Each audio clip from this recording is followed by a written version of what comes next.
नमस्कार बच्चों, मैं राजिका अग्रवाल आपकी साइंस टीचर। चलिए जो है आज एक नया चैप्टर हम स्टार्ट करने वाले हैं जिसका नाम है आनुवांशिकता यानी कि हेरिडिटी। अब इस नाम को दिमाग में सोच के आप लोगों के दिमाग में क्या बातें आती होंगी? क्या आनुवांशिकता किसे कहते हैं, किस ब्रांच के अंदर इसकी स्टडी की जाती है, यानी कि इसके अंदर हम किन से रिलेटेड चीज़ों को पढ़ते हैं। तो आज जो है हम डिस्कस करने वाले हैं इस चैप्टर के अंदर आनुवांशिकता को। आपने देखा होगा कि कई जो बच्चे हैं, कई क्या हम सब के अंदर कुछ ना कुछ कैरेक्टर ऐसे होते हैं, कुछ ना कुछ लक्षण ऐसे होते हैं जो हमारे मम्मी पापा से मिलते हैं। आपने लोगों को कहते सुना होगा कि तुम्हारी आंखें जो है तुम्हारी मम्मी से मिलती है, तुम्हारी जो नाक है वो तुम्हारे पापा से मिलती है, तुम्हारे बालों का कलर तुम्हारी मम्मी से मिलता है, ऐसे कहते सुना है। अब ऐसी कौन सी चीज़ है जिसकी वजह से हम अपने मम्मी पापा जैसे दिख रहे हैं, हम अपने दादा दादी जैसे दिख रहे हैं?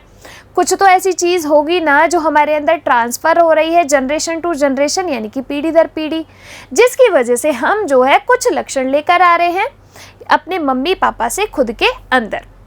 तो अब बस इन्हीं चीज़ों को पता लगाने के लिए एक साइंटिस्ट आए जिनका नाम था मेंडल।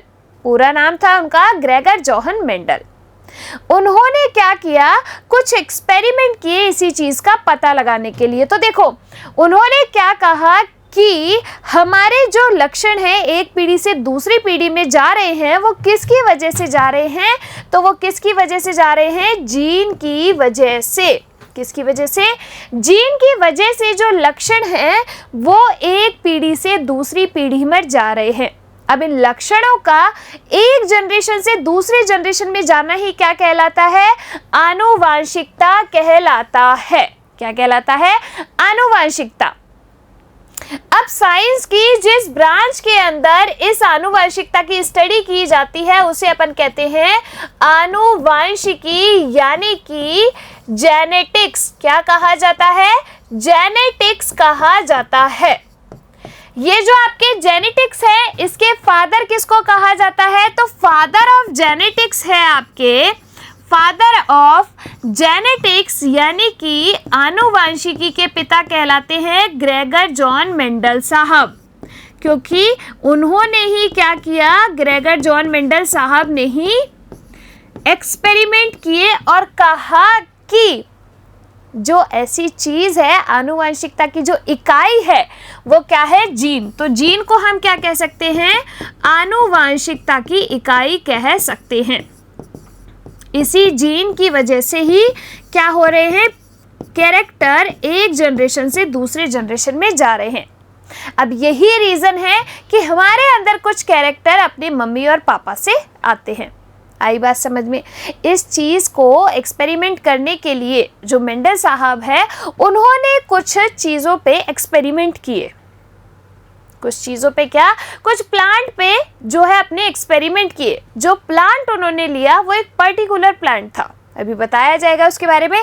देखिए वंशागति में एक पीढ़ी से दूसरी संतति को कुछ विभिन्नताएं प्राप्त होती हैं।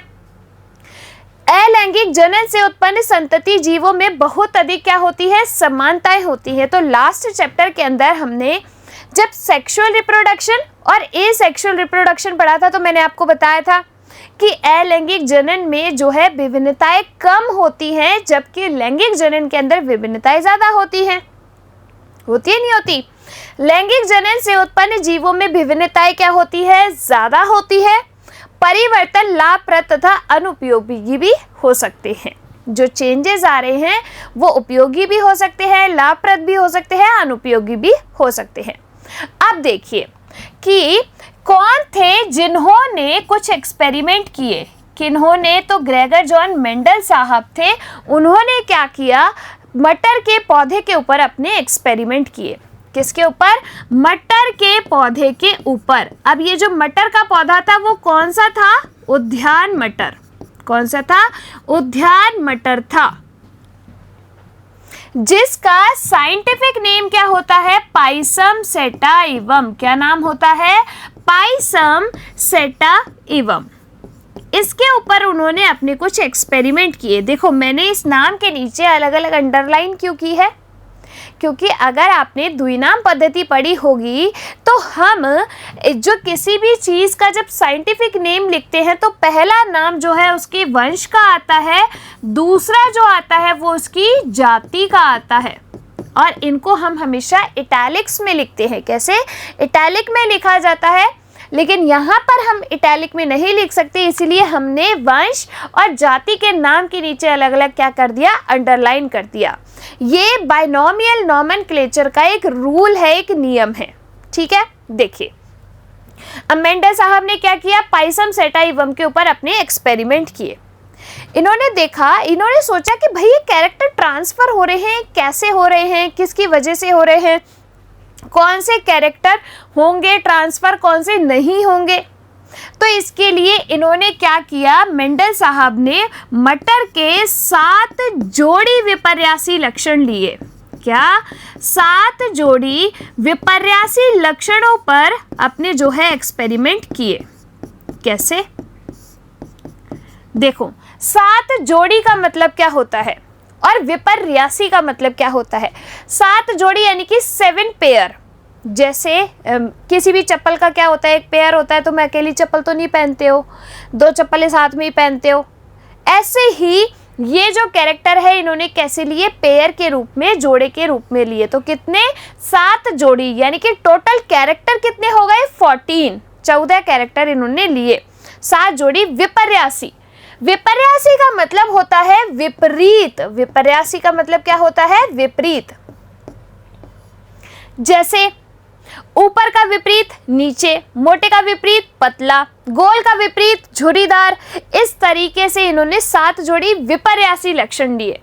फॉर एग्जाम्पल, अगर मैं कहूं कि इन्होंने लंबाई के लिए लिया कैरेक्टर, कोई पादप की लंबाई के लिए, तो देखो एक तो लंबा पादप होगा और दूसरा कौन सा पादप होगा, बौना पादप होगा। दूसरा कौन सा, बौना पादप होगा। तभी तो ये क्या हुआ, तभी तो ये विपर्यासी लक्षण हुए। जैसे पादप की लंबाई ले ली, पुष्प का कलर ले लिया, इस तरीके से, या फिर बीज की आकृति ले ली, बीज का कलर ले लिया। इस तरीके से इन्होंने 7 जोड़ी विपर्यासी लक्षण यहाँ पर लिए और इनके ऊपर अपने एक्सपेरिमेंट किए।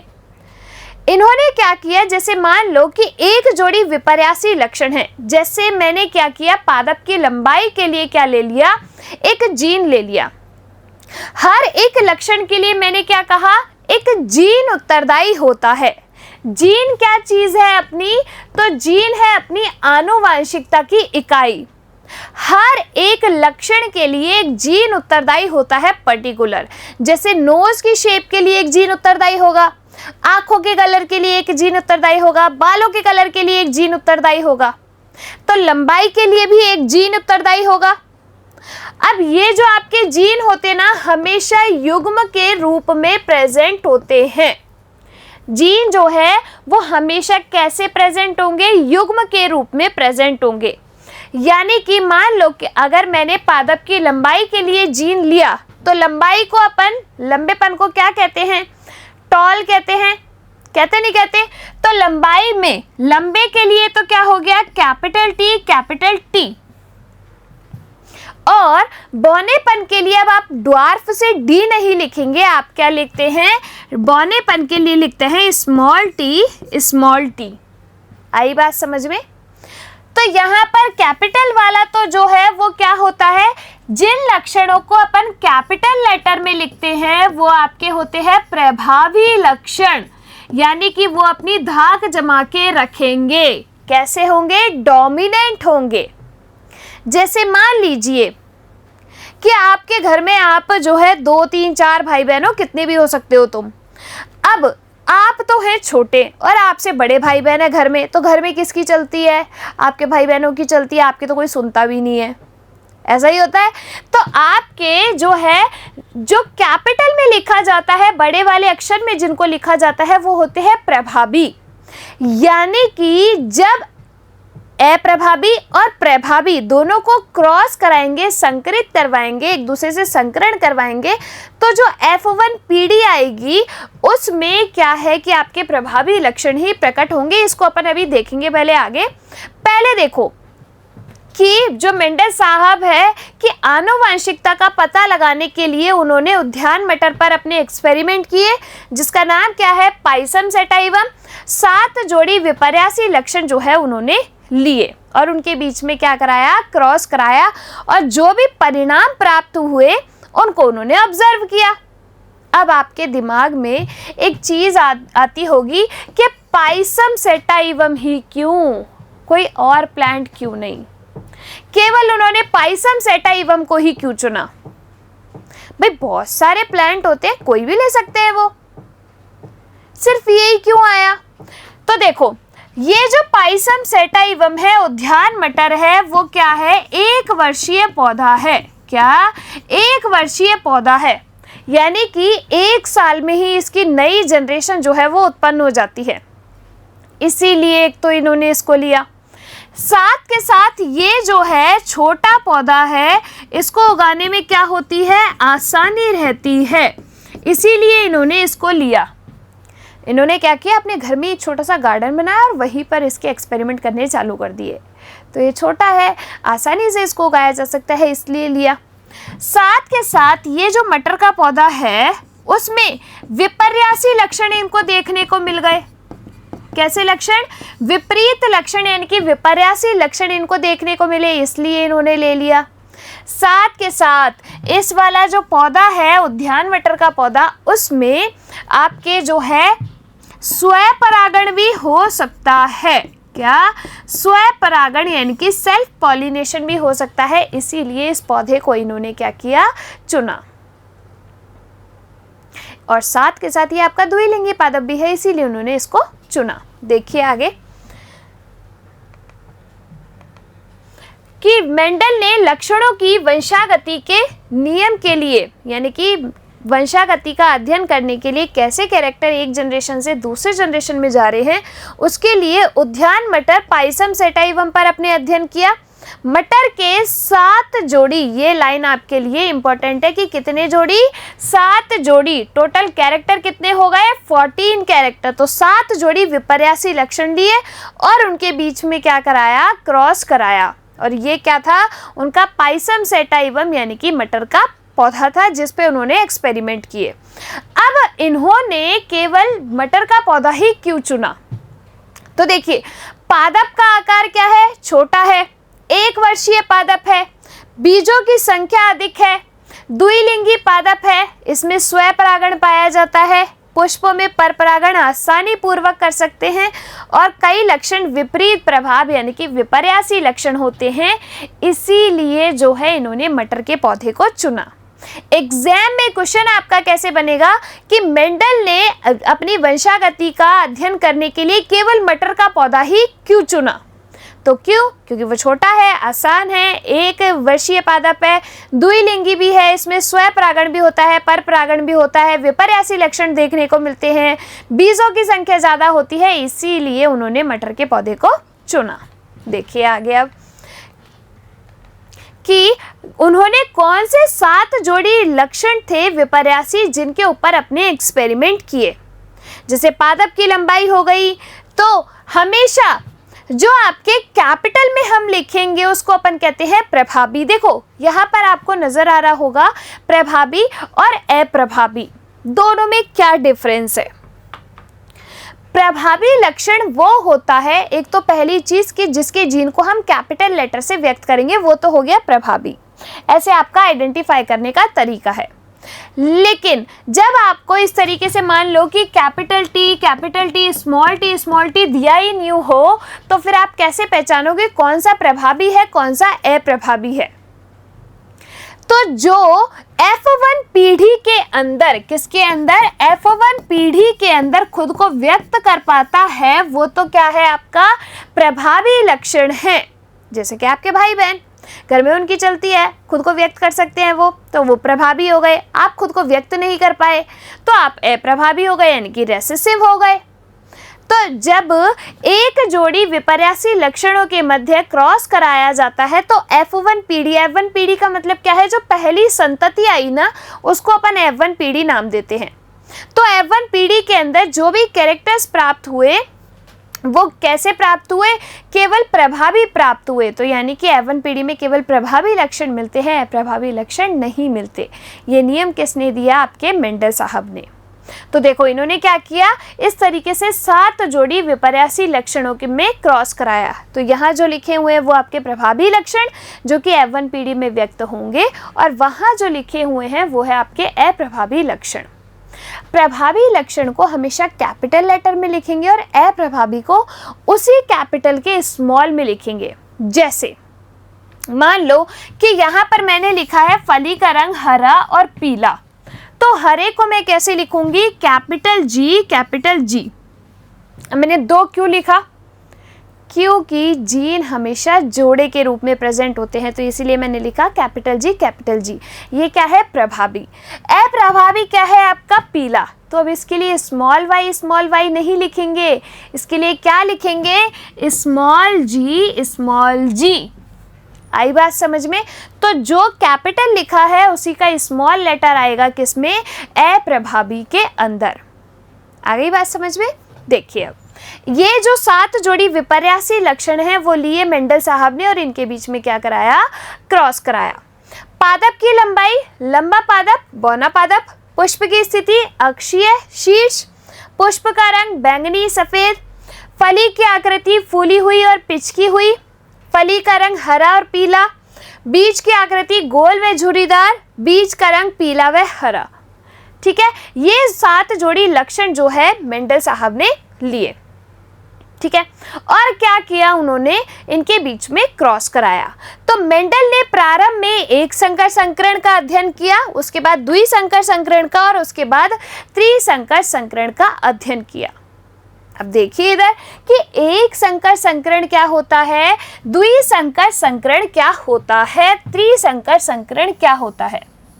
सबसे पहले अपन देखते हैं एक संकर संकरण, जिसे अपन क्या कहते हैं? मोनोहाइब्रिड क्रॉस कहा जाता है। क्या कहा जाता है? Monohybrid cross.